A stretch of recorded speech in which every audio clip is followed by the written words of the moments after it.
जी भाई, कोई सवाल, कोई कंफ्यूजन, कोई problem, so you can ask.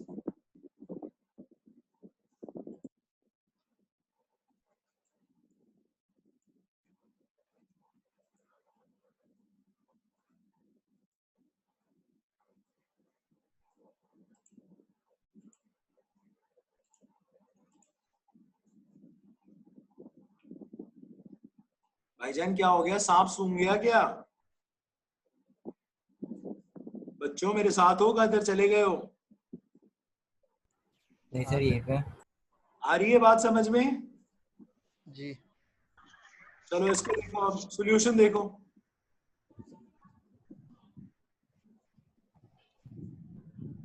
नजर आ रहा है? जी।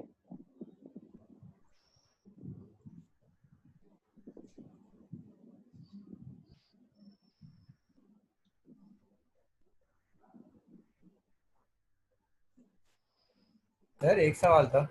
जी बोलो। सर पिछले उसमें एक ये भी उसने कहा था कि अगर ऑब्जेक्ट जब यूजर कॉल करे तभी वो ऑब्जेक्ट बन रहा था। ठीक उसका है, सॉल्यूशन तो वो प्रॉक्सी भी सॉल्व नहीं करेगा, क्योंकि अगर हम प्रॉक्सी को भी हेट करते हैं, प्रॉक्सी भी पहले कॉल करेगा फिर ऑब्जेक्ट बनवाएगा। बिल्कुल ऐसा वो करेगा। चीज़ सर, वो चीज़ तो फिर भी सॉल्व नहीं हो रही जो उसमें पिछले उसमें आया था कि कभी कभार यूजर को नहीं एक्सेस हो पाएगा, क्योंकि ऑब्जेक्ट बना हुआ ही नहीं होगा। तो ऐसा होता है ना, कितनी बार ऐसा होता है। आप ऑर्डर लेने देने जाते हो रेस्टोरेंट में, क्या होता है? नहीं सर, मैं कह रहा हूँ तो पर सर उसका सॉल्यूशन इस पे तो नहीं है ना, मतलब वो तो प्रॉक्सी का भी वही प्रॉब्लम फेस करनी पड़ेगी। हाँ, मतलब मैं समझा नहीं, प्रॉक्सी को भी वो प्रॉब्लम फेस करनी पड़ेगी मतलब? सर वो पिछली स्लाइड में ये था कि समटाइम्स व्हेन हाँ क्लाइंट एक्सेस करता है तो सर वो चीज़ वहाँ पर होती है, जैसे कि लिखा हुआ है ना, ऑब्जेक्ट में नॉट एग्जिस्ट, सेकंड वाली लाइन में हाँ।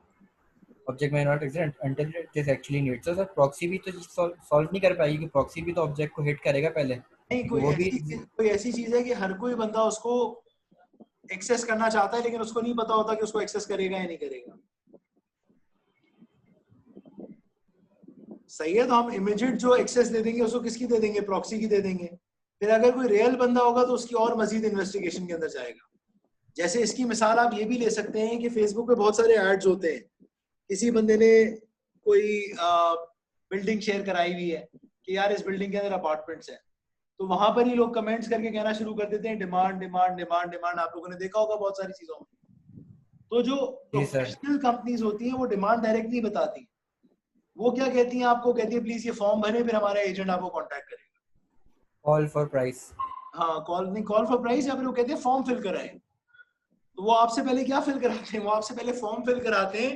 वो कहते हैं यार अगर सीरियस होगा ना, यानी लेने वाला बंदा होगा या जरा सा भी इसका मूड करेगा, होगा, तो ये लाजमन क्या करेगा? फॉर्म फिल करेगा। ये लाजमन फॉर्म फिल करेगा। ठीक है ना? फिर उसको हम कॉल करवा रहे होंगे, और बहुत सारे बंदे क्या करेंगे, फॉर्म नहीं देख के करेंगे भाग बहुत, जाएंगे। हाँ जैसे बस मुझे सर। बहुत बार पंचायत होती है, शौक होता है पता करूं ये चीज कितने की है, वो टेक्निकलिटीज इतनी होती है मैं पता ही नहीं करता, मैं कहता हूँ छोड़ो यार, कौन बिला वजह फॉर्म भरेगा। तो इस तरह के लोग भाग जाएंगे, और जो रियल बंदा होगा वो फॉर्म फिलअप करेगा। तो ये क्यों किया जाता है कि कब एक्चुअल प्रोडक्ट कब क्रिएट किया जाए? जब एक्चुअल जरूरत हो तब क्रिएट किया जाए। ठीक है सर। चलें जी, इसको देखें जल्दी से।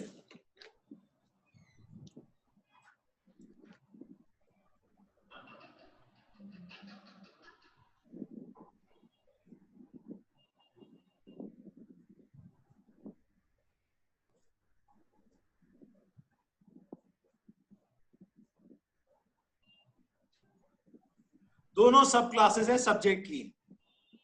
ठीक है ना? इंटरफेस किसके पास है? क्लाइंट को जो इंटरफेस देना है वो सब्जेक्ट के पास है, और डू ऑपरेशन जो है वो प्रॉक्सी के पास भी है और रियल सब्जेक्ट के पास भी है। ठीक है? लेकिन प्रॉक्सी वाला डू ऑपरेशन जो है वो एक्चुअली क्या करेगा? सर आपकी आवाज बहुत कम आ रही है सर। यार मेरा माइक तो बिल्कुल सही है अल्हम्दुलिल्लाह। नहीं आ रही क्या? और लोगों को भी नहीं आ रही? सही आ रही सर हमें आवाज। क्लियर है सर। सही है। सही तो सर, सही आप ये प्रॉक्सी एक्चुअली रियल सब्जेक्ट का ऑब्जेक्ट जो है वो क्रिएट करेगा। अपना डू ऑपरेशन जब वो चलाएगा उसके बाद इसका ऑब्जेक्ट जो है वो क्रिएट होगा। कैसे होगा इसको हम आगे जाके देख लेते हैं कोड में। लेकिन आप फिलहाल इतना याद रख लें कि चाहे प्रॉक्सी हो चाहे रियल सब्जेक्ट हो, दोनों इनहेरिट होंगी किससे? सब्जेक्ट की क्लास से। ठीक है? और क्लाइंट किसका इंटरफेस यूज करेगा? क्लाइंट सब्जेक्ट का इंटरफेस यूज करेगा।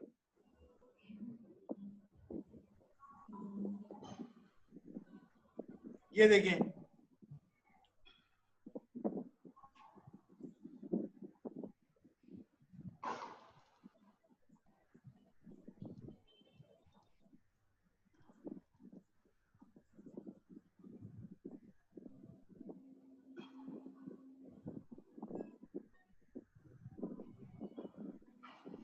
सारे आपको एक्चुअल पार्टिसिपेंट्स की डिटेल्स बता रहे हैं, पढ़ लो इसको, बहुत सिंपल है, इसमें कोई ऐसी चीज नहीं है जो आपको समझ में ना आए। कुछ समझ में ना आए तो मुझसे बेशक पूछो।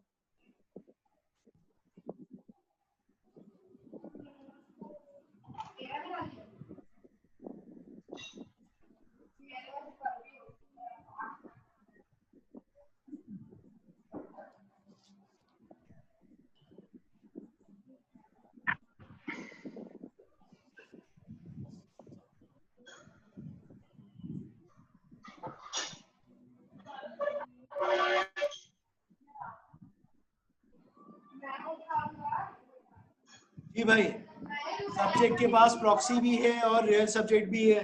प्रॉक्सी क्या करता है? मेंटेन करेगा रेफरेंस, और अब उस रेफरेंस की बेसिस पे क्या होगा? प्रॉक्सी रियल सब्जेक्ट को एक्सेस कर सकता है, सेम इंटरफेस को इंप्लीमेंट करता है, दोनों का इंटरफेस सेम होगा, ठीक है ना। प्रॉक्सी साथ में कंट्रोल एक्सेस करेगा, किसका?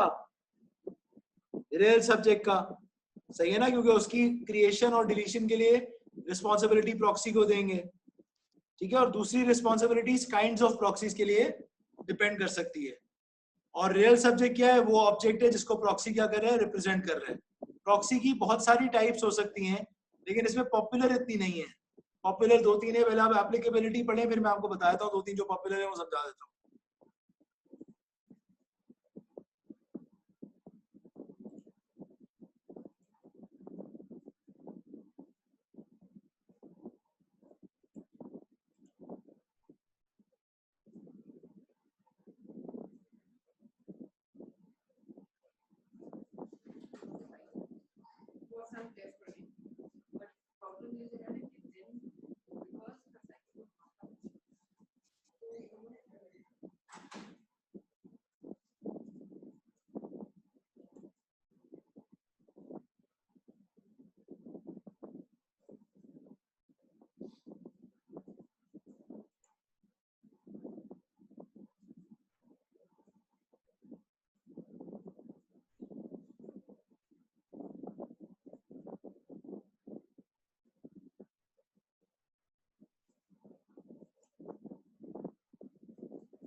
जी भाई, समझ में आया?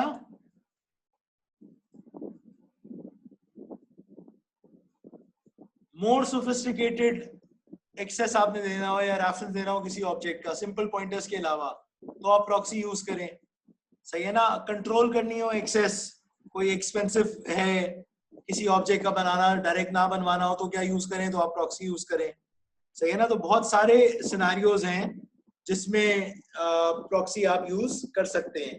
जो जो एग्जांपल्स मुझे जहन में आई मैंने आपको बता दी, फेसबुक वगैरह की एग्जांपल मैंने आपको बता दी। इंटरनेट पे बहुत यूज होता है बैंडविड्थ एलोकेशन के लिए, डिस्ट्रीब्यूटेड डेटाबेस या डिस्ट्रीब्यूटेड सिस्टम्स में जगह जगह पे यूज होता है। पढ़े हैं कुछ एप्लीकेबिलिटीज है, टाइप्स ऑफ प्रॉक्सीज हैं, रिमोट प्रॉक्सी, वर्चुअल प्रॉक्सी।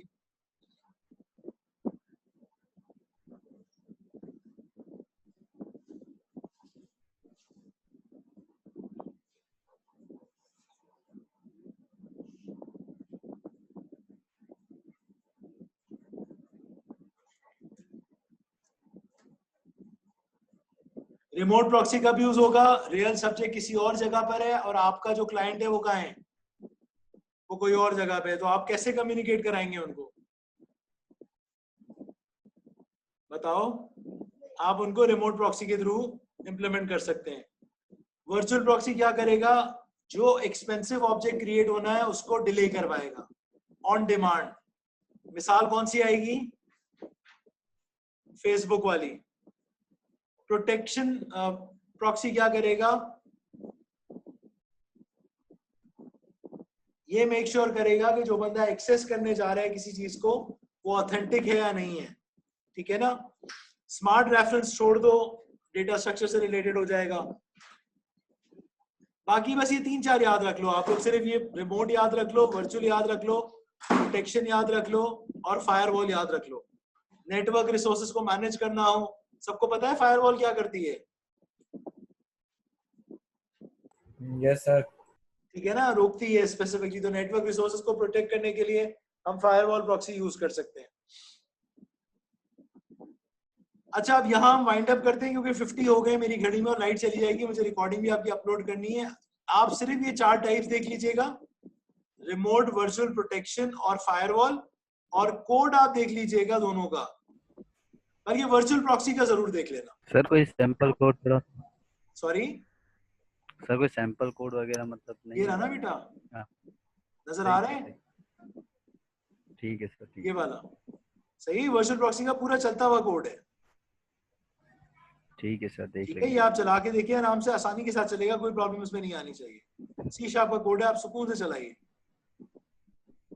ठीक है सर। ठीक है, प्रॉब्लम आए तो वेडनेसडे को हमारी क्लास है, उसमें आप मुझसे पूछ सकते हैं, कोई मसले की बात नहीं है। ठीक है, अच्छा कौन कौन से बच्चे एब्सेंट हैं मुझे बताओ। हमारा ओरिजिनल CR आ गया या नहीं आया है?